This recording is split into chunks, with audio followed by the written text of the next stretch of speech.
All right, so last week I put together a video on the barbell clean. Just like I said last week, the barbell clean and the snatch are a little bit more technical than your traditional power lifts. But the barbell clean and the snatch are somewhat close in terms of what we're trying to accomplish. So I'm going to naturally segue from the clean into the snatch. So I'm going to do the same exact thing that I did last week, and that I'm going to demonstrate a snatch first. We'll break it up into two pieces and then see if we could put it together. All right. So with the snatch, all right, first things first is the grip is much wider. Okay. So typically what we look for is we try to find the crease of our hips. So start with your hands fairly close together, right? I'm at my thighs, too close. Bring it out a little bit, not into the crease of my hips. Kind of there, but maybe a little wider. This seems to work best for me, right? This seems to work best for me, something about here, right? So you can see on a barbell, something like that. For me right now, I'm just outside of the rings, right? So this is my grip for the snatch. Also, like last week, I think it's easiest to learn a hang power, right? So the hang means I'm starting at my knees. The power means I'm not squatting, right? So we're gonna start with that hang power. Right, I'll demonstrate from the side and the front. Right, so a hang power snatch is gonna look something like this. One more time.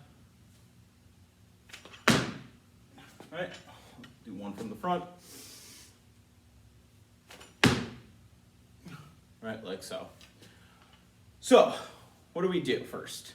I think the first thing you would do on your own time would be just get that hip extension again, right? Because we get that same hip extension in the clean, except we have a much wider grip, and we obviously receive it overhead instead of the rack position. So you can do a couple hip extensions to start, right? Where you jump and shrug, where your arms do very little work. Your power's coming from your forceful hip extension. We talked about it last week.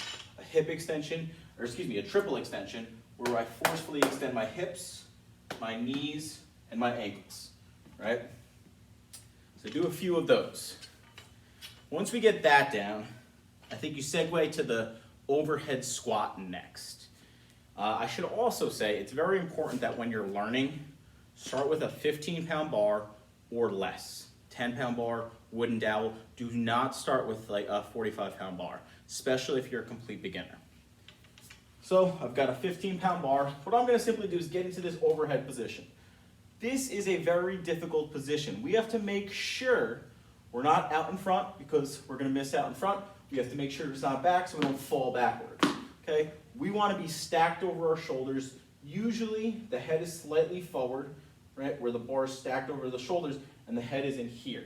I want to be here like this, right? So from here, what I'd like you to do is simply get into that position, right, and just squat. For many people, right, the overhead squat is a difficult position. We're trying to maintain this position without this bar traveling too far forward. That's usually the hardest part for an overhead squat. For some people, you might need a heel lift, right? So a heel lift, right, could come in the form of a squatting shoe, or in this case, I just pulled out a 25-pound plate, bumper plate that I'm going to stand on, right? And all of a sudden, getting into this overhead squat position is much easier.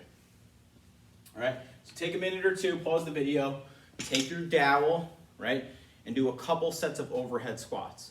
Again, you might need a heel lift. So, next thing I want to do, right, is to practice the turnover. So I call this drop and snatch. So what I want to do is I'm going to get into this triply extended position. You can't see, but I'm on my toes right now. I'm going to have the bar here. So this is my starting position. From here, I'm going to very quickly drop into the snatch position like so. All right, so I get up here, I'm triply extended, I'm holding it, I'm pausing it, and then just drop under the bar. Okay?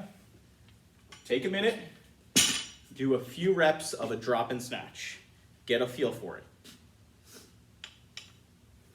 All right, so last tip, as we do a full snatch, the bar should remain just like the clean, very close to your body. It should not be drifting out in front of you. We want to keep it close, and then we drop underneath it.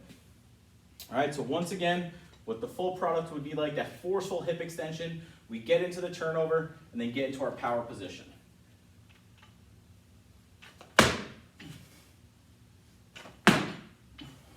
Like so. Right, so we're not squatting, we're receiving it about there. That's the barbell snatch. Let me know if you have any questions.